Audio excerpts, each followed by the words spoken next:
Hi friends, and welcome back to my channel. My name is Sarah. I'm an elementary music educator, and on this channel we talk about all things music ed, especially ways to make your classroom more meaningful and joyful for you and your students. In today's video, we are talking all about ways to get started using Boomwhackers in your upper elementary classroom. I'm talking about grades 3, 4, and 5. Yes, I am telling you to willfully put these awesome, colorful tubes into the hands of your 9, 10-year-olds.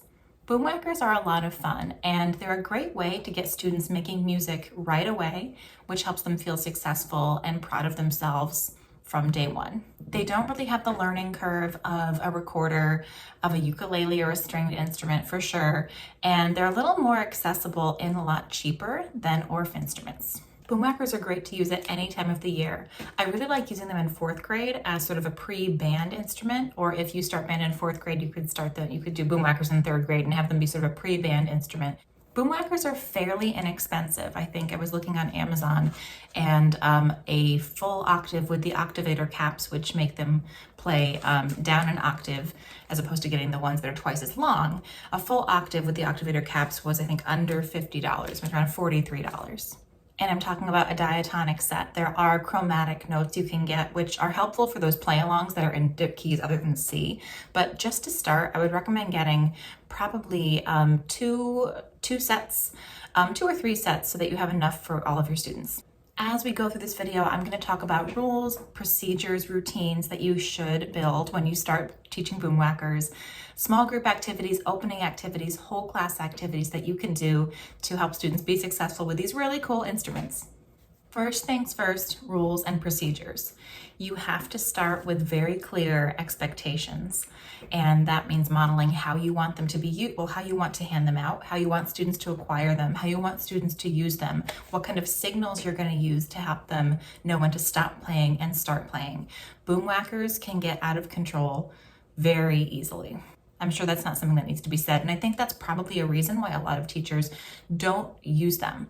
With the correct introduction, with enough guidance and explicit rule and procedure teaching, they're absolutely doable and so much fun in your classroom.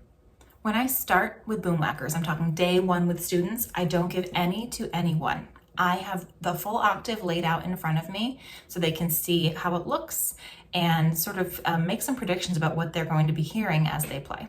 And I will play something for them. I'll play a 2 or 3 note ostinato, I'll play hot cross buns or a simple 2 or 3 note song, and I'll ask them some questions. What do you notice about how I'm playing?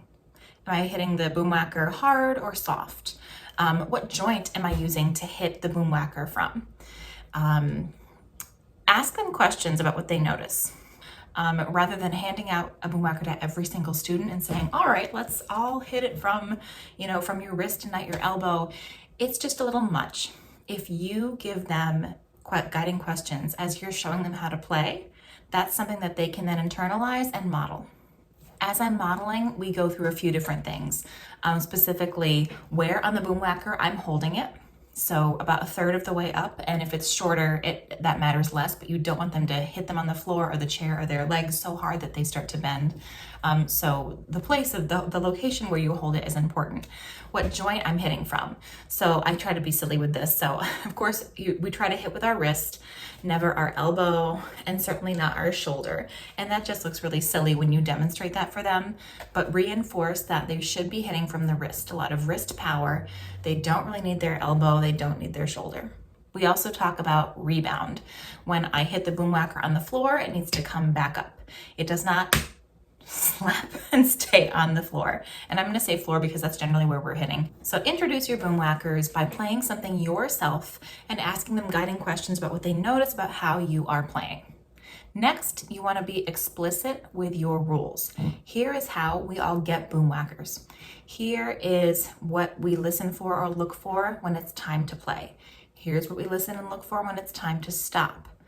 And because boomwhackers are loud, and usually people are going to try to play these all at once, I would recommend not just an oral signal, but a visual signal as well. So lights off, hand up, something where students can see. Because frequently in a music room, an oral signal may not be heard. And if you are just trying to be louder over them, I feel like that's a little counterproductive. And you can model your own rule. I mean, when you give your signal, you are going to put your boomwhacker down on the floor.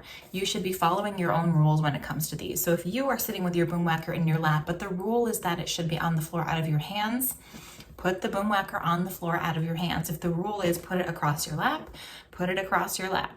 In order for students to show me that they understand what my expectations are and how to use the boomwhackers, I have to give them an opportunity to let them practice. But typically I don't start everyone out in a boomwhacker all at once in order for them to show me. Don't roll your eyes at me, I know we're all probably a little tired of this song, but I do hot cross buns. I will play hot cross buns using C, D, and E, and I'll play it a few times, and then maybe I'll ask everybody to notice what I'm doing. And then, we could sing the song together. What word or what color happens on the word buns? Or what word happens on the color yellow? Different questions like that to, again, help them focus and understand what you are looking for. Once I feel like most students kind of get what I'm doing, they understand the pattern, they know what the words are, I do a little activity where I ask one of them to be the prima ballerina, which means they're gonna come up and be the buns. So I am in charge of 2 boomwhackers and the other student is in charge of the other one. So I have E, D, and the student has C because that's where the song plays on the word buns. Now in hot cross buns, the note C or do is also 1 a penny. So they have to do that one too. But the point is that student is in charge of just 1 boomwhacker. They don't have to coordinate anything, they're in charge of 1 boomwhacker. So I play E, D, and the student plays C. I go E, D, they go C. Then they go C, C, C, C. I go D, D, D, D. Then I go E, D, and they go C. And while they're doing this activity with me, I can sort of assess like how they're holding the boomwhacker. I can point that out to the students and say, look where they're holding the boomwhacker. Look at the level of force they're giving. Look at the rebound there. That's something that I want to see from everybody. And once one student's done it, I ask another student to come up and be the prima ballerina, to be the buns. And I do that several times. It's a very short song, and it's something that students are really eager to do. If you think that students can handle more, or if they're getting really excited about it and they seem to understand what you're doing, you can eliminate another note. So you can just be E, and you can have a student be D and another student be C. And eventually you could have 3 different students perform, but I kind of stop it there because that becomes another activity that I do on like day 2 or 3 of Boomwhackers. Hot cross buns, prima ballerina, that is my typical first activity that students get to do with a boomwhacker. And again, that only involves 1 or 2 students. When I've seen everyone hold it and try it, then I start to do whole class activities where everybody has a boomwhacker and we start to get into activities that are going to build skills, listening skills, coordination skills, but also kind of challenge them. My initial setup when we start Boomwhackers is to have everyone sitting in a circle so that a full octave is represented. And that might mean that certain groups of students may be doubled or tripled up on 1 note. So if I have 16 students, that's perfect, that's wonderful, but I don't have 16, like I had 17 students in I think each of my 4th grade classes last year. So we had to kind of finagle that and make it work. But we did 1 full octave in a circle. You could have students sitting in a line, but I feel like just the nature of the Boomwhacker activities that you're doing, just the nature of the way an octave works, you would want a circle, maybe rather than a line of chairs. What are some of the first things your students can do when they're all set up in that arrangement with their own Boomwhackers? They could do a scale. They could simply hit each note once, all the way up and all the way down. We could call it, let's go from low to high, let's go from high to low. You could ask each note, remember it's not each student, if they're doubled up, reiterate that with them, it's each note, each color. You could have them play each note twice. So do, re, mi, or use the letter names if you want. I do refer to color a lot when we're just beginning, and I want to transition out of that relatively quickly just because I do want them to understand that these notes have letter names and solfege names that we're going to be using far more often than red and yellow and the colors of the rainbow. But you can do a scale. You can do something I like to call pass the rhythm, where I say every note is going to play ti, ti, ti, ti, ta, rest. So it would be C, C, C, C, C, rest. D, D, D, D, D, rest. E, E, E, E, E, rest, and so on until we go all the way up.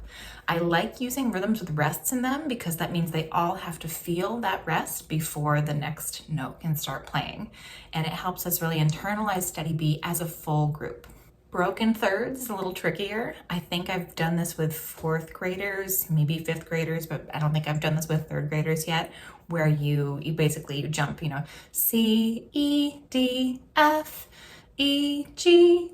And this is where sitting in a circle, I think, is a little more helpful than in a line because students can see that hopping pattern. And something you can even do before you explain it is maybe use something like a beanbag and and go into the center of the circle yourself and draw out the shape that they are making. That repeating pattern where it's one person, skip, go back one, skip one, go back one, skip one. And if you can even demonstrate what it sounds like on a barred instrument or by singing it or by using a keyboard, they can also hear if they're doing it right, not just see that the pattern looks correct. But those are our whole group activities, and those can take you far. You can get a lot of mileage out of those. But when you are comfortable that students, when you're comfortable and you know that students know how to use them, they understand what it means to use them safely, correctly, they aren't playing them too loud, you can move into small group activities. Things like YouTube play-alongs. Some of those are really fun, especially if students know the song ahead of time. I always start with Twinkle Twinkle Little Star. We play it, I have them swap Boomwhackers, we play it again, I speed it up a little bit, or I even mute it so they just follow the little creature that moves or the little star or whatever it is. I mute it so that they can just play it themselves and hear what they sound like. Another activity that they can do in small groups is secret songs. So this is an activity in my TPT store where I give them the first few lines of a song written in Boomwhacker notation. And I'll just put an example up right here where I don't tell them what the name of the song is, but they have to try to figure out what it is just by playing through it. So they have the melody, but they don't have the rhythm.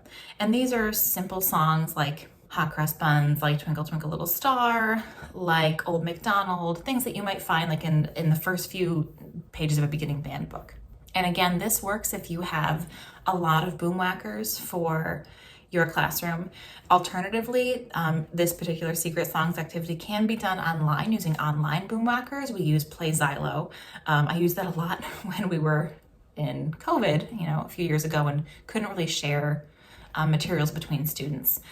But alternatively, I guess what you could do is have students like team up, and I think there are 8 or 9 examples in the activity, and each group can come and try one and try to figure out what it is, and you can make a group game out of it, but you still have small groups of students playing the Boomwhackers at once, not a whole big group. Here's where Hot Cross Buns comes back. So the reason that I don't on day 1 have 3 different students come up and play Hot Cross Buns is because this is a small group activity challenge that I give to students, I don't know, maybe day 2 or day 3 of Boomwhackers, where I use, because within the C diatonic scale, you can actually pull 3 sets of do, re, mi. So you can pull C, D, E, you can pull F, G, A, and you can pull G, A, B. So you can make different sets of do, re, mi within the C diatonic scale.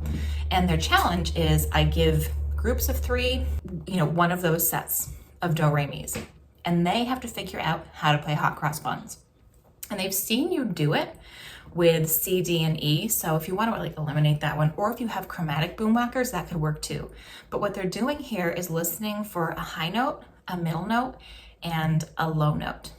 And they are recalling Hot Cross Buns in their heads, figuring out what the contour is of each line, and then figuring out how to play it within their group. They can look at the size of the Boomwhackers too. They might realize that, the first note of the song is the smallest Boomwhacker, and they may not, go by color necessarily or by letter. If they're using some sort of alphabet strategy, there are several ways for them to figure out how to play Hot Cross Buns with just those 3 sets up, with those 3 Boomwhackers. But that's their challenge. I hand out do, re, mi in whatever key I can make, and I ask them to figure out Hot Cross Buns. Now, of course, they need some background knowledge. They should all be able to sing it. Even if they can sign it, that would be great too, because then they're looking at some contour there. But it's a great small group challenge. And then at the end of class or at the end of however many classes you're doing this in, they can come up and share after they've checked with you, because it's easy for students, especially younger students. Like I did that challenge with 3rd grade one year, and a few kids did end up getting a little flustered when it was time to perform. So just make sure you're checking in, making sure that people know when to play, and that maybe if they're sitting in a line, maybe they should try a triangle or a circle instead. Boomwhackers can also be great accompaniment instruments. One of the songs that I taught 4th graders a few years ago is Mi Cuerpo. And this song has a very simple chord progression that happens on the refrain. What I did, and this is a freebie in my TPT store, I'll link it below, is basically set up a chord progression where person 1 plays this pattern, person 2 plays this pattern, person 3 plays this pattern, and when they all play at the same time, you get the 1 chord, the 5 chord, the 4 chord, whatever. And then we can sing it. Some of us can sing it, and some of us can end up playing it. So writing out accompaniment to simple chords is another great way to use Boomwhackers with material you may already have taught students in your classroom. I hope that overview has given you some ideas about how to start using Boomwhackers in your upper elementary music classroom. If you have any other questions or want to learn more about what I do in my own classroom with Boomwhackers, you can leave a question in the comments. I'm also going to link a blog post that I have written about this. It goes over what I went through today, but in a little bit more detail. Plus, it's got those links that I mentioned. And again, I will just link everything I talked about below. But that blog post does go into some more detail, gives you some good visuals, and provides a little more insight into what I was talking about. I think one of the best things about Boomwhackers that I haven't explicitly said already is that when you do activities like songs or challenge warm-ups, students are part of the process of learning and then the product of learning as well, in a really unique and interesting way, because basically they're like one big instrument and they have to work together. And that's not what recorder does. It's more similar to what a band situation is.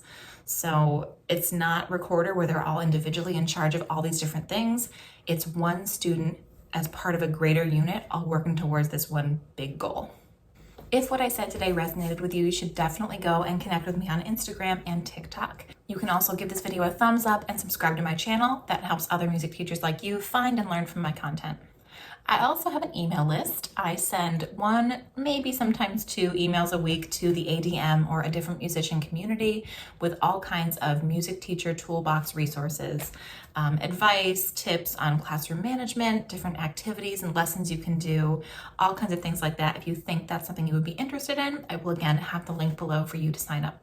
Feel free to reach out to me in the comments here or on Instagram with any questions or comments, or if you just want to bounce some ideas around. I love connecting with other music educators. In the meantime, happy music making.